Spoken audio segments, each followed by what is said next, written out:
Good morning, students. Today I will revise you the seventh chapter of Geography, our country India, हमारा देश Bharat. India is a country of vast geographical expanse. Bharat एक बहुत बड़े भौगोलिक विस्तार वाला देश है. In the north it is bound by the lofty Himalayas. उत्तर में यह हिमालय के ऊंचे शिखरों से घिरा है. The Arabian sea in the west, the bay of Bengal in the east and the Indian ocean in the south was the shores of the Indian Peninsula. पश्चिम में अरब सागर, पूर्व में बंगाल की खाड़ी तथा दक्षिण में हिंद महासागर भारतीय प्रायद्वीप के तटों पर लहराते. India has an area of about 3.28 million square kilometre. Bharat का क्षेत्रफल 3.28 लाख वर्ग किलोमीटर है. The north south extent from Kashmir to Kanyakumari is about 3200 kilometre. उत्तर में कश्मीर से लेकर के दक्षिण में कन्याकुमारी तक इसका विस्तार लगभग 3200 किलोमीटर है. And the east west extend from Arunachal Pradesh to Kutch is about 2900 kilometre.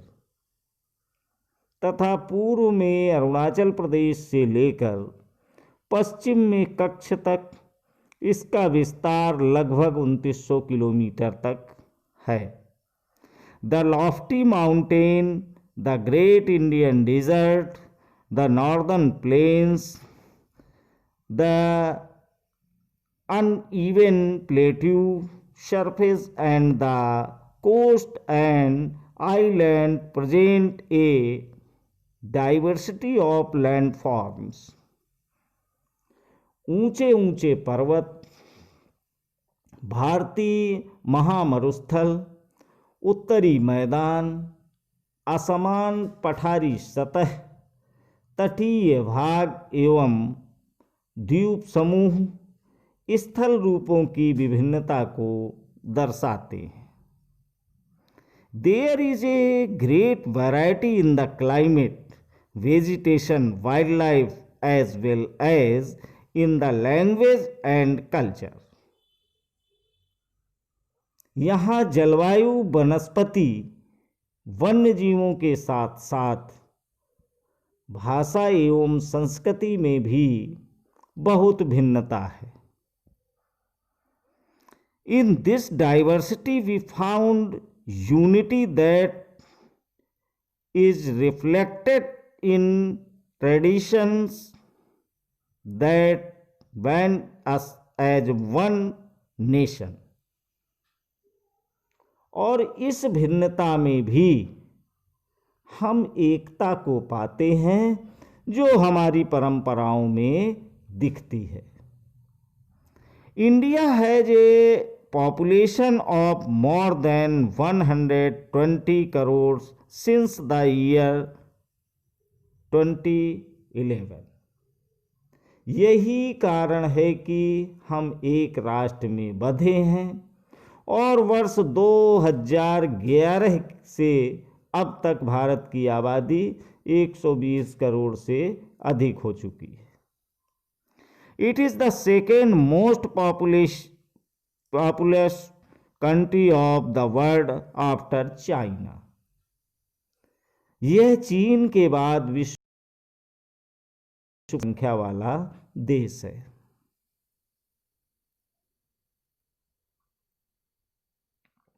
Locational setting यानी स्थिति क्या है इसकी। India is located in northern hemisphere, Bharat उत्तरी गोलार्ध में स्थित है। The tropic of cancer passes almost halfway through the country from south to north. Mainland of India extend between 8 degree 4 minute north and 30 degree 6 minute north latitudes. कर्क रेखा देश के लगभग मध्य भाग से होकर गुजरती है। दक्षिण से उत्तर की ओर भारत की मुख्य भूमि का विस्तार 8 अंश 4 मिनट उत्तर तथा 37 अंश 6 मिनट उत्तर अक्षांशों के बीच है। From west to east India extend between 68 degree 7 minute east and 97 degree 25 minute east longitudes. पश्चिम से लेकर पूर्व तक भारत का विस्तार 68 अंश 7 मिनट पूर्व तथा 97 अंश 25 मिनट पूर्वी देशांतरों के बीच है। If we divide the world into eastern and western hemispheres, which hemisphere would India belong to? अगर हम विश्व को पूर्वी तथा एवं पश्चिमी गोलार्धों में बांटते हैं तो भारत की स्थिति किस गोलार्ध में होगी? Due to great longitudinal extent of about 29 degree, there could be a wide differences in local time of places located at two extreme points of India. बहुत बड़े देशांतरी विस्तार लगभग 29 अंश के कारण यहाँ के दो छोर पर स्थित स्थानों के स्थानीय समय में बहुत अधिक अंतर हो सकता है। As such, the difference between these 2 points would be of about 2 hours. इस तरह की दूरी पर स्थित दो स्थानों के बीच समय का अंतर लगभग 2 घंटे का होगा। As you have learned earlier, the local time change by 4 minutes for every 1 degree of longitude. जैसा कि आपने पहले पढ़ा है कि प्रत्येक एक देशांतर के लिए स्थानीय समय में 4 मिनट का अंतर होता है। The sun rises about 2 hours earlier in the east than in the west. पश्चिम में गुजरात की अपेक्षा पूर्व के अरुणाचल प्रदेश में सूर्योदय लगभग 2 घंटे पहले होता है। You have already read earlier why the local time of longitude of 82 degree 30 minute east has been taken as the Indian Standard Time.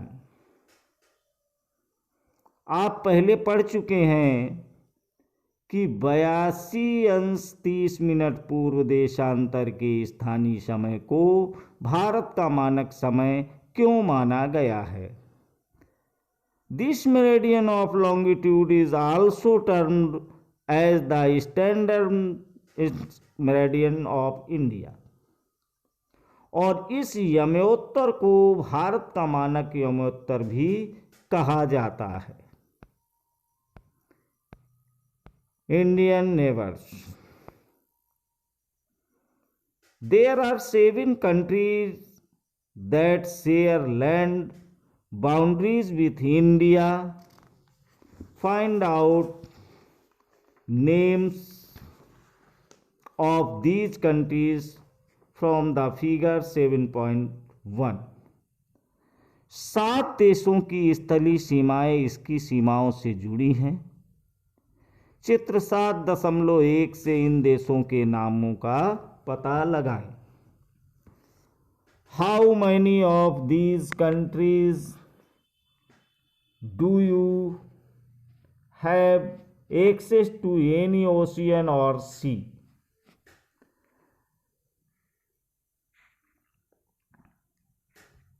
इनमें से कौन कौन से देश हैं जिनकी सीमाएं समुद्र से नहीं जुड़ी हैं? Across the sea to the south lie our island neighbors Sri Lanka and Maldives. दक्षिण में समुद्र में स्थित 2 द्वीप श्रीलंका तथा मालदीव हमारे पड़ोसी हैं। Sri Lanka is separated from India by the Pak Strait. पाक जलसंधि भारत को श्रीलंका से अलग करती है। पॉलिटिकल एंड एडमिनिस्ट्रेटिव डिवीजन, राजनीतिक एवं प्रशासनिक विभाजन। India is a vast country for administrative purpose. The country is divided into 29 states and 7 territories. Telangana becomes the 29th state of India on 2 June 2014. Bharat एक विशाल देश है। प्रशासनिक क्रियाकलापों के लिए देश को 29 राज्यों एवं 7 केंद्र शासित प्रदेशों में बांटा गया है। दिल्ली भारत की राजधानी है।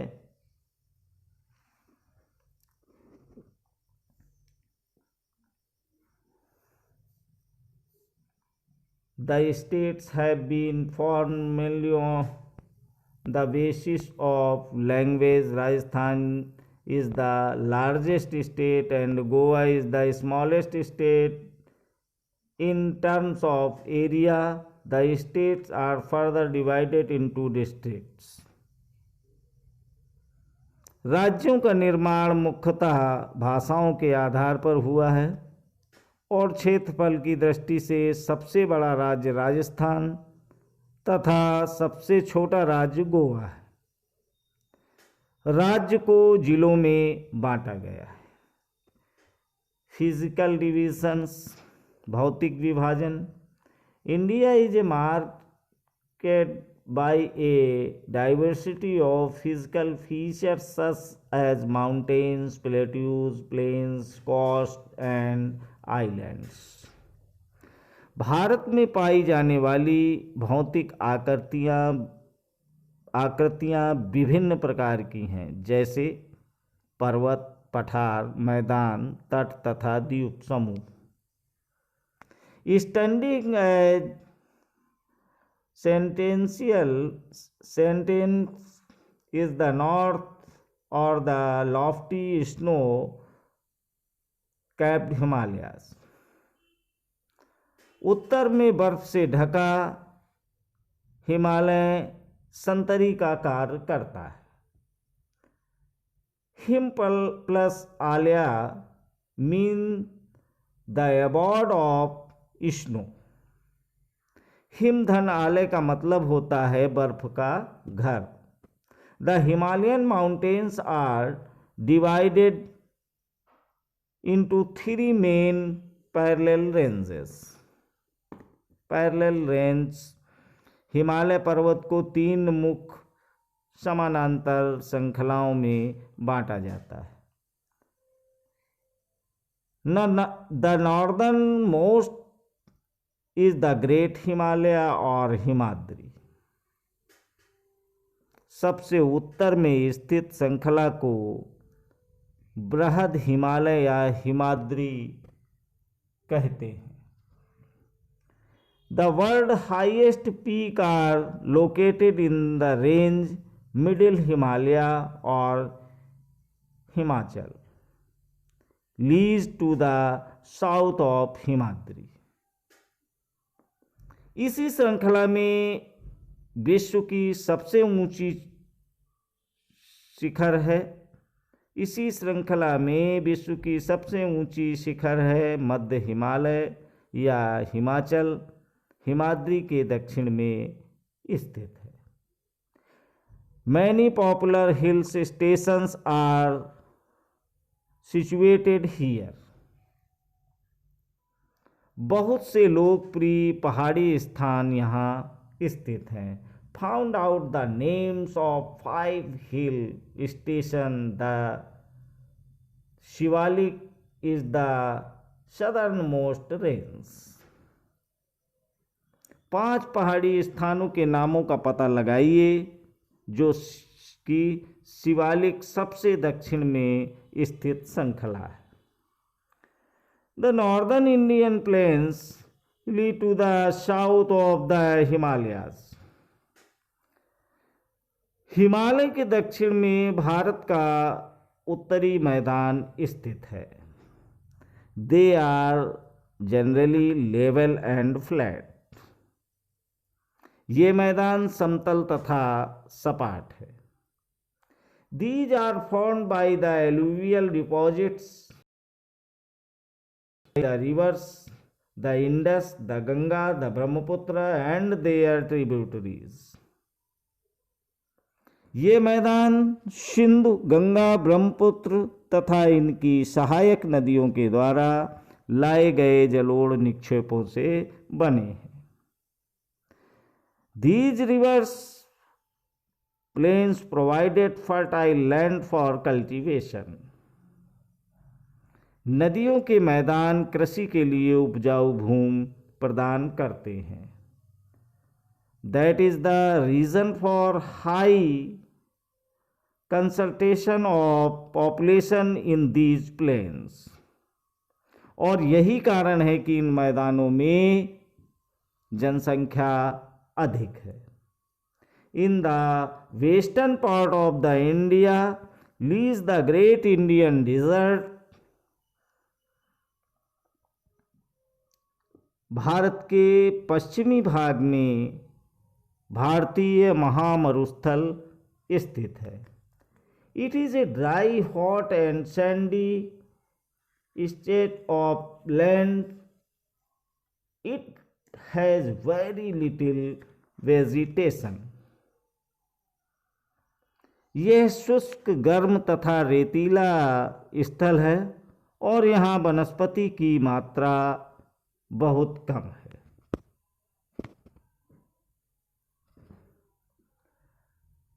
To the south of northern plains lies the peninsular plateau. उत्तरी मैदानों के दक्षिण में प्रायद्वीप पठार स्थित है। It is triangular in shape.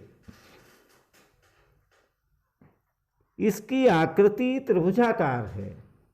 The relief is highly uneven. इसका धरातल काफी ऊंचा नीचा है। This is a region with numerous hill ranges and valleys. इस क्षेत्र में बहुत सी पहाड़ी श्रृंखलाएं तथा घाटियां स्थित हैं। Aravallis Hills, one of the oldest ranges of the world.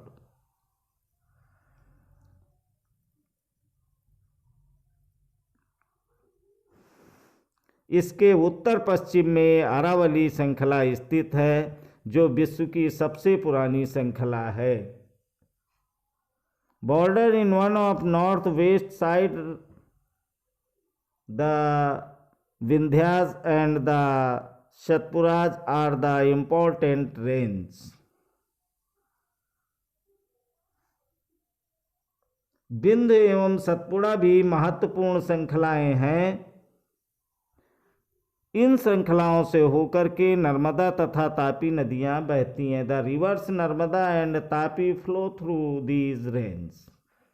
These are best flowing rivers that drain into the Arabian Sea. The western Ghat of Sahyadri's border the plateau in the west and the eastern Ghats provide the eastern boundary.